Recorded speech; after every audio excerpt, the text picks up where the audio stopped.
Good morning बच्चों। आइए, जैसा कि हमने पिछली क्लास में बातें की थी कि अब से हम अपनी पाठ्यपुस्तक वसंत भाग 2 के सभी पाठों का अध्ययन करेंगे क्रमवत। तो आइए आज हम अपना पहला अध्याय शुरू करते हैं। पहले अध्याय में हमारी एक कविता है जिसका नाम है हम पंछी उन्मुक्त गगन की। ये शिवमंगल सिंह सुमन जी के द्वारा रचित है। आइए इसकी संदर्भ प्रसंग व्याख्या के साथ इस कविता का वाचन करते हैं।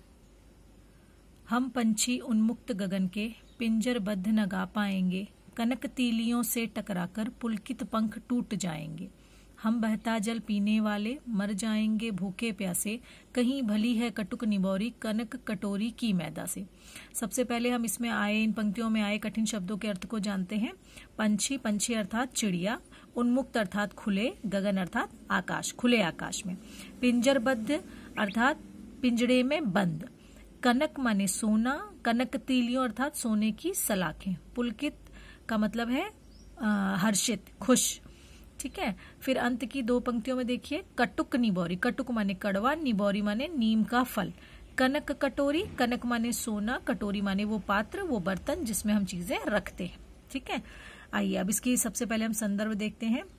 आप इन पंक्तियों को देख रहे हैं, ये पंक्तियां श्री शिवमंगल सिंह सुमन जी के द्वारा रचित हैं और हम पंछी उन्मुक्त गगन के शीर्षक कविता से ली गई हैं। इन पंछियों के माध्यम से इसमें गुलामी की अपेक्षा आजादी के महत्व को बताया गया है। ये बताया गया है कि गुलामी से अच्छी होती है आजादी। ठीक है। अब इसकी व्याख्या पर ध्यान देते हैं। हम पंक्तियां पढ़ते जाते हैं और व्याख्या करते जाएंगे। देखिए, हम पंछी उन्मुक्त गगन के पिंजरबद्ध न गा पाएंगे। यहाँ पर बताया जा रहा है कि पक्षी खुले आकाश में विचरण करते हैं, है ना। तो ये उनका स्वभाव भी है और उनकी विशेषता भी है कि वो खुले आकाश में घूमते हैं। यदि उन्हें पिंजरे में बंद कर भी दिया गया तो वो कभी गा नहीं पाएंगे। क्यों? क्योंकि गीत हमेशा खुशी में गाए जाते हैं और आकाश में उड़ने वाले पक्षी को अगर हम पिंजरे में बंद कर देंगे तो वो कभी खुश नहीं रह पाएगा। इसीलिए इसमें कहा गया है कि पिंजरबद्ध न गा पाएंगे, अर्थात पिंजरे में बंद होकर हम कभी भी नहीं गा सकते। ठीक है। इसके बाद कनक तीलियों से टकराकर पुलकित पंख टूट जाएंगे।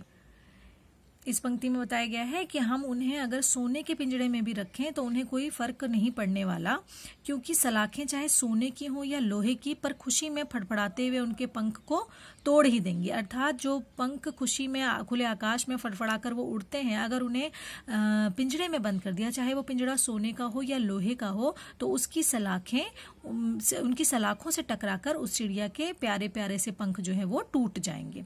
ठीक है। इसके पश्चात देखिए, हम बहता जल पीने वाले मर जाएंगे भूखे प्यासे, कहीं भली है कटुक निबोरी कनक कटोरी की मैदा से। यहाँ पर है कि पक्षी ये बात जानते हैं, इसलिए वो कह रहे हैं कि नदियों और झरनों का बहता जल पीने की उन्हें आदत है। सोने के पिंजरे में रहकर अगर उन्हें जो भी खाना पीना दिया जाएगा ना, सोने के पिंजरे का खाना पीना या खाना पानी उन्हें अच्छा नहीं लगेगा और वो भूखे प्यासे मर जाएंगे।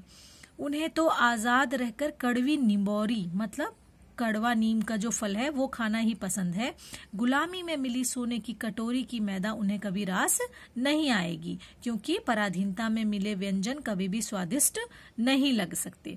ठीक है। तो इसीलिए कहा गया है कि आजादी में उड़कर अपने मन से, स्वतंत्रता से कड़वे नीम के फल को खाना वो ज्यादा पसंद करेंगे, बजाय इसके कि उन्हें सोने के पिंजरे में बंद करके सोने की कटोरी में चाहे खाने का व्यंजन दिया जाए, पर वो उससे संतुष्टि कभी नहीं प्राप्त कर सकते। ठीक है। तो ये है आपकी इन पंक्तियों की संदर्भ प्रसंग सहित व्याख्या। एक बार हम इसको दोबारा दोहराएंगे। हम पंछी उन्मुक्त गगन के पिंजरबद्ध न गा पाएंगे। यहाँ पर पंछी कह रहे हैं कि हम खुले आकाश में विचरण करने वाले, घूमने वाले, उड़ने वाले पक्षी हैं। हम पिंजरे में बंद होकर कभी भी नहीं गा सकते, क्योंकि हम उसमें कभी प्रसन्न नहीं रहेंगे। सोने की सलाखें अर्थात सोने के पिंजरे में भी यदि हमें बंद कर दिया जाए तो भी हमें उसमें चैन नहीं मिलने वाला, क्योंकि उसकी सलाखों से टूटकर हमारे जो अच्छे ये प्यारे से पंख हैं ये टूट जाएंगे। पुनः वो कह रहे हैं कि हम पक्षी बहते हुए जल को पीने वाले हैं, अर्थात हम स्वतंत्रता से जल पीने, नदियों का जल पीने वाले हैं। हम किसी पिंजरे में बंद होकर चाहे भूखे प्यासे मर जाएं, लेकिन कभी भी उस पिंजरे में मिलने वाला भोजन हमें रास नहीं आएगा। फिर वो कहते हैं कि आजादी से, स्वतंत्रता से उड़कर कड़वे नीम के फल को खाना हमें बेहद पसंद है, बजाय इसके कि हमें सोने की कटोरी में दिया गया मैदा, अर्थात सोने की कटोरी में दिया गया व्यंजन भी हमें उस पिंजरे में रास नहीं आएगा। इससे अच्छा है कि हमें आजाद रहने दो और हमें हमारा कड़वा फल खाने दो। ठीक है।